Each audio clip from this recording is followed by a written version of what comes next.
위원님, 예. 지금 북한 하면 가장 문제가 되는 게 인권 문제입니다. 아, 인권 문제죠. 예. 지금 미국은 북한 인권 문제에 대해서 아주 강경한 입장이고, 예. 최근에만도 최룡해를 비롯해서 3명에 대해서 예. 제재 리스트에 올랐죠. 리스트에 올리지 않았습니까? 예. 그런데 우리 대통령께서는 남북 교류, 그다음에 협력, 정전선언까지도 항상 이야기하시고 평화에 대해서 엄청나게 이제 많은 홍보를 하시지만 북한 인권 문제에 대해서는 말씀 안 하시죠. 말씀을 안 하십니다. 이유가 뭘까요? 그러니까 결국 북한의 김정은이가 싫어하는 것은 안 하겠다는 거죠. 알아서 속된 말로 알아서 기는 거라고 밖에 볼 수가 없어요. 북한 인권 문제. 왜냐면요. 우리가 북한 인권에 대해서 참 미국이 북한 인권법 만든 게 2003년도인가? 2004년에 4년도에 했죠. 일본이 2007년도인가 했습니다. 맞습니다. 우리는 인권법 한 게 저도 북한 인권법을 대표 발의한 게 2008년도에 했어요. 제가 만든 인권법. 그게 통과되는데 8년이 걸려요. 2016년에 왔는데 그렇죠. 왜 그렇게 오래 걸렸는데 민주당 분들 이렇게 소위 말해서 설득시키라고 올렸어요. 이분들은 북한 인권이 그 자체가 금기어입니다. 금기어. 그래서 아예 인권이라는 말 자체를 올리지 않으려고 그래요. 그러니까 미국에서는 당연히 북한 인권 문제를 제기하는데 우리는 북한 인권이 북한의 김정은이가 제기하는 걸 싫어하니까 만약에 북한 인권 문제를 가지고 우리 정부가 계속 얘기를 하면 야 네 정부가 왜 모략책동에 같이 앞장서느냐. 어? 결국은 니들이 체제 안전 보장을 해주겠다고 하는데 이게 뭐하는 짓이야. 최고 존엄에 대한 모독이야. 이런 소리 들을 거 아닙니까. 이런 소리를 듣는 게 뻔하니까 알아서 아예 북한 인권 문제 하면은 아예 신경을 안 쓰고 뒷방에다 갖다 놓는 겁니다.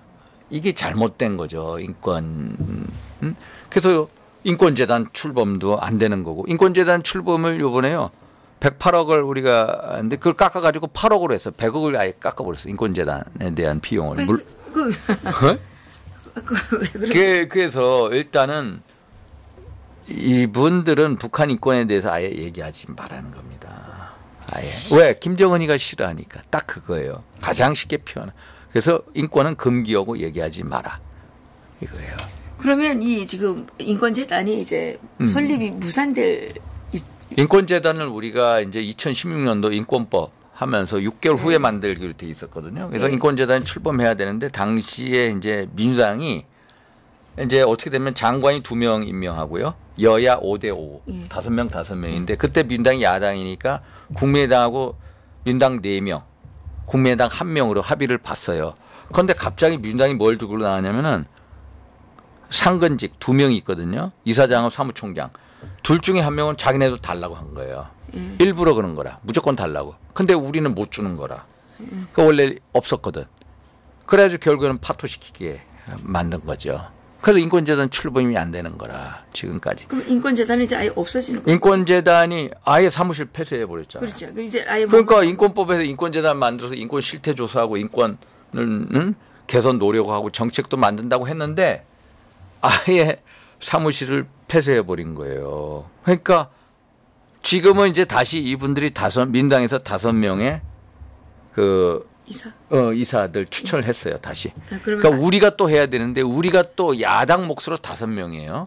그러면 한국당하고 다른 바른미래당, 정의당 뭐 해가지고 거기서 또 이거 해야 돼요. 물론 교섭단체끼리 해야 되니까. 뭐 이런 데는 교섭단체가 아니니까 교섭단체가 아니니까 우리하고 바른당하고 뭐 이렇게 얘기해야 될 겁니다. 그러면 이걸 하면은 거기서 이제 비율을 뭐 4대1로 하든지 해서 우리가 4명이라도 그걸 하고 촉구를 해야 되는데 이걸 아직까지 못하고 있는 거예요. 그러니까 이게 인권재단이 그냥 흐지부지 된 거라. 그러니까 왜 이러면은 결국은 근본적인 북한 인권에 대해서 현 정부 여당의 이제 잘못된 자세 거기서 그렇게 되는 거예요.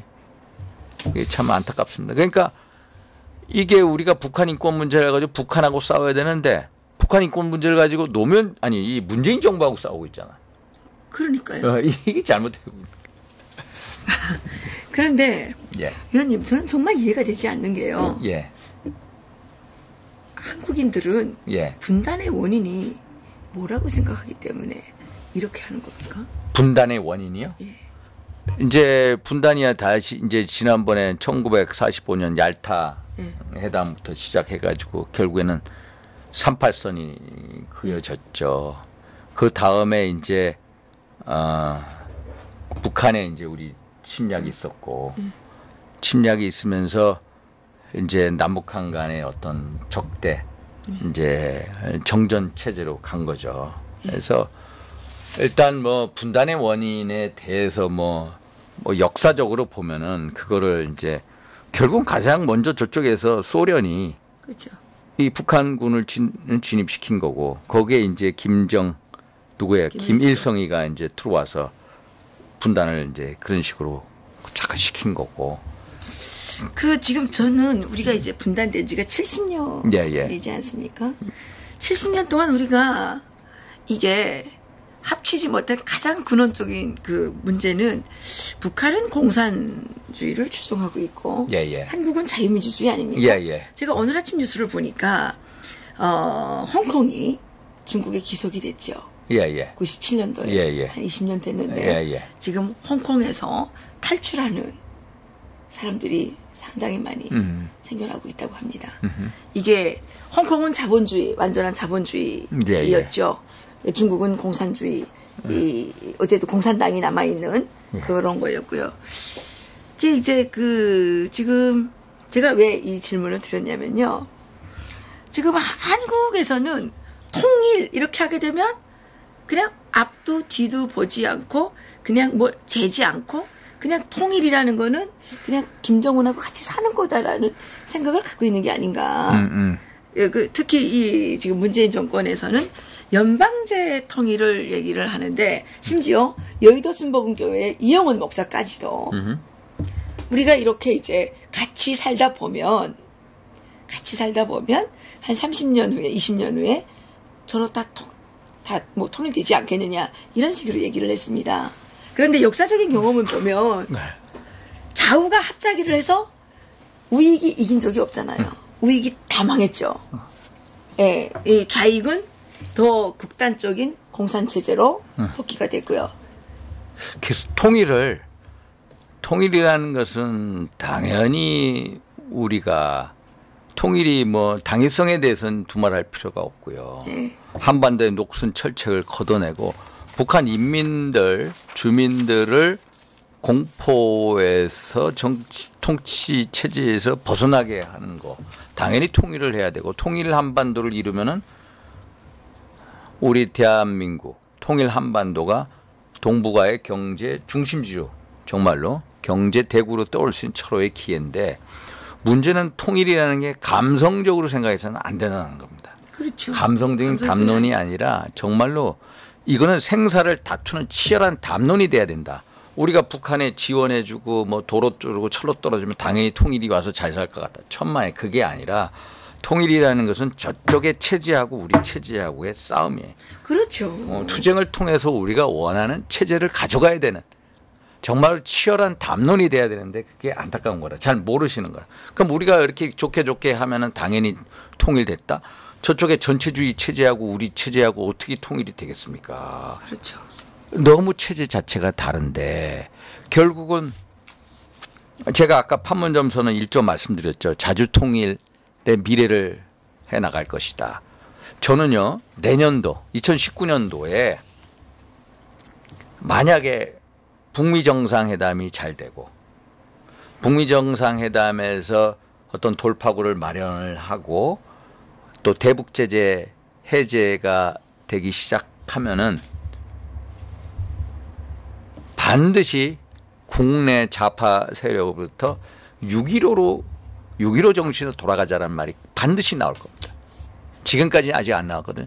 6.15 정신으로 돌아가자라는 말은 뭐냐, 연방제로 가자는 겁니다. 아직까지 이게 타이밍이 안 와서 이분들이 안 하고 있는데, 만약에 북미 관계에 있어서 돌파구를 열고 남북 관계가 어느 정도 선순환 구조로 돌아갈 때 반드시 우리 내부의 이제 좌파 세력들이 소위 말해서 6.15 정신으로 돌아가자는 말은 연방제, 낮은 단계 연방제를 하자. 결국은 이제 북한이 얘기한 연방연합제로 하자. 이 얘기가 반드시 나옵니다. 그럼 그 말은 의원님 이렇게 들어도 되는 겁니까? 남한의 체제를 변형시키자. 결국은 이제 결국은 이제 변형할 수밖에 없는 게 연방연합제가 되면은 결국은 뭐냐? 아까 홍콩 말씀하신 1국가 2체제가 되잖아요. 그렇죠. 그러면 우리 남한 이제 지방 정부가 되잖아요.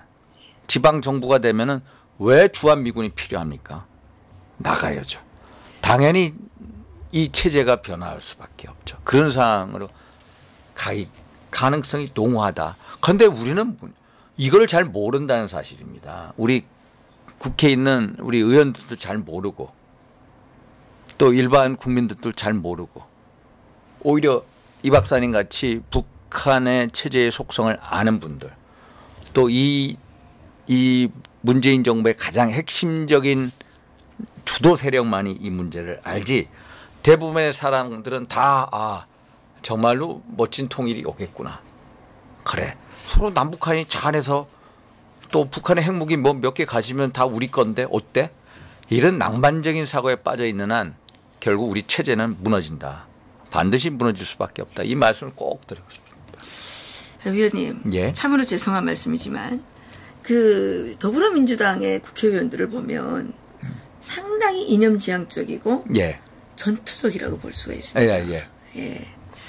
거기에 비해서 자유한국당 내 국회의원님들은 대체로 다 무슨 정부의 사무관의 형태, 상당히 실무지향적이고, 예, 상당히 수능적이고, 예.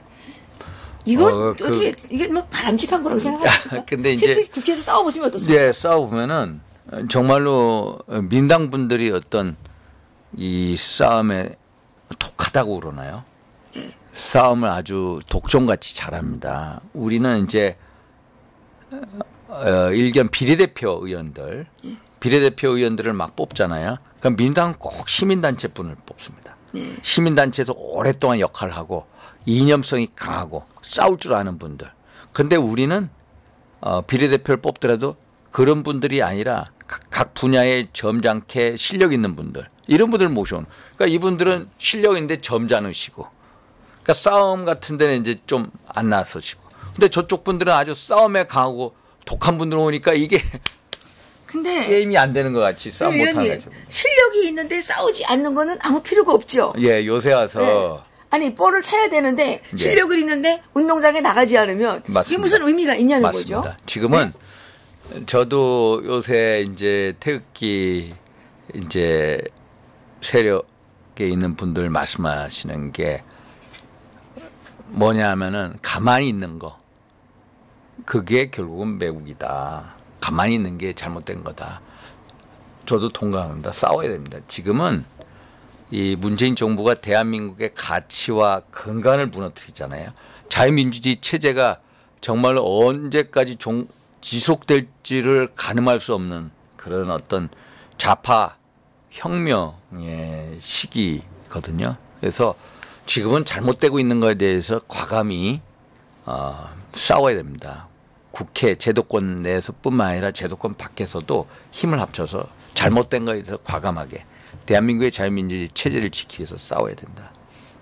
맞습니다. 네, 또 한 가지 어려운 질문 좀 드리겠습니다. 제가 작정을 하고 모셨기 때문에.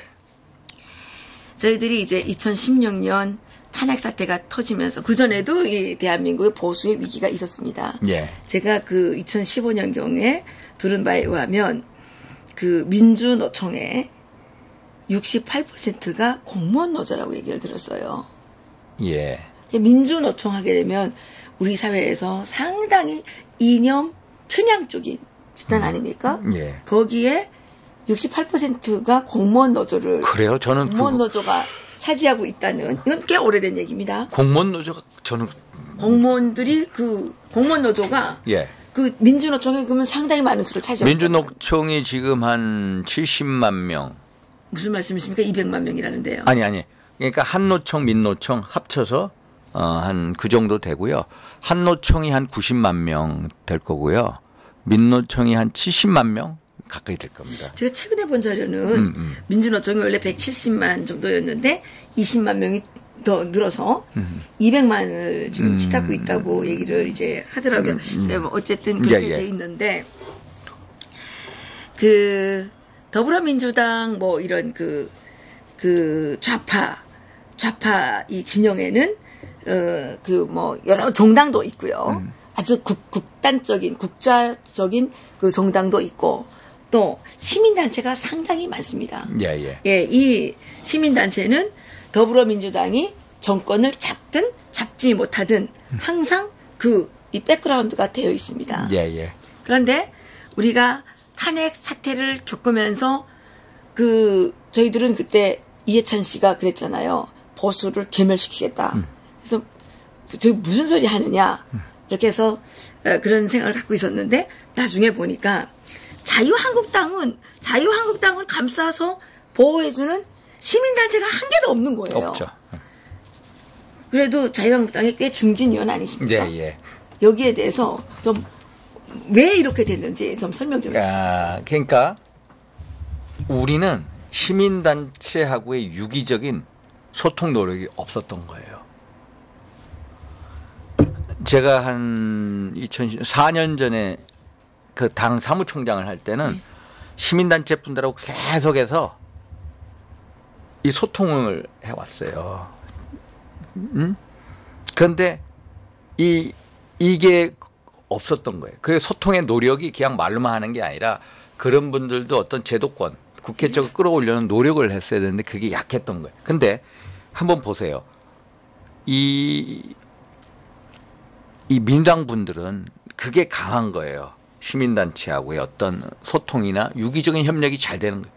만약에 당이 잘못됐을 때 민주당이 예를 들어서 열린우리당하고 찢겨지고 만약에 당이 정말로 이 나라 추락이 됐을 때 보면은 한번 보세요. 저쪽 분들은 원탁회의라는 걸 만듭니다.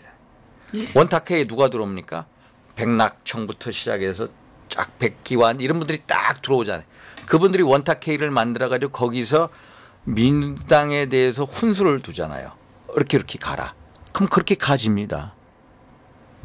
결국 원탁회의가 결국에는 이 정부의 모태가 된 거예요. 그 정도로 시민단체하고 유기적인 소통이 되는. 우리는 시민단체하고 완전히 서로 이 분리가 돼 있는 거라. 영어로는 디커플링이 돼 있는 거라. 그러니까 이게 안 되는 거예요. 그러니까 우리가 어려웠을 때 우리가 어려운 우파 지도자들이 뭘 해야 되냐면은 우파 지도자들이 당에 있는 사람들 불러서 야, 니들 가는 길이 틀렸다. 훈수도 두고 설득도 하고 이런 걸 해야 되는데 그게 안 되는 거라.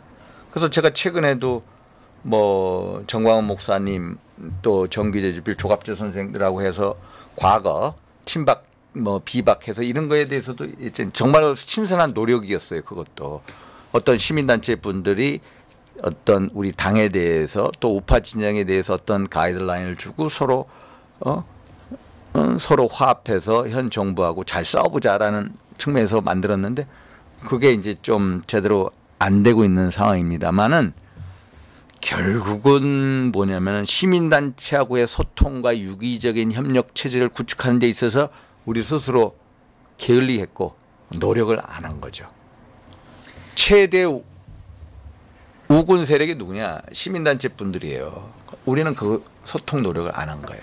그리고 그거에 대해서 우리가 정부를 담당했을 때 그분들이 클 수 있는 자발적으로 성장할 수 있는 토양을 제공했어야 했는데 그 토양 제공을 제대로 못했다. 이런 어떤 반성을 합니다. 예, 저는 문재인 정권이 잘해서 된 게 아니라 예. 이 더불어민주당이 잘해서 된 게 아니라 자유한국당이 너무나도 못했죠. 못했기 때문에 오늘과 같은 사태가 빚어졌다 이렇게 먼저 비판하자는 게 아니고 바라볼 때 안타까움이 있거든요. 그러니까 제가 결국은 이제 대통령 탄핵이 박 대통령 개인에 대한 탄핵이 아니라 대한민국 체제에 대한 탄핵이었잖아요. 그렇죠. 탄핵으로 가는 과정, 물론 박 대통령이 여러 가지로 잘못한 점 많죠. 또 주변에 있는 과거 친박 세력들이 또 잘못 모신 것도 많고, 또 과거 친박 세력들이 어떤 그 비박 세력하고 서로 소통이나 이런 게 안 되고 서로 어떤 적대적인 그런 관계 형성, 어떤 정치력이 없던 거, 이게 모든 게 다 복합적으로 작용을 해서 오늘날 이 사태를 만든 거잖아요. 그래서 저는 지금도 우리가 역사 국민 앞에 죄인이다라는 생각. 그럼 죄인이면은 어떻게 해야 되냐? 결국 이 체제, 대한민국의 자유민주주의 체제를 어떻게든 끝까지 지켜내는 게 우리가 역사의 죄인으로서 국민들한테 속죄할 수 있는 유일한 방법이다. 이런 생각을 가지고 있습니다.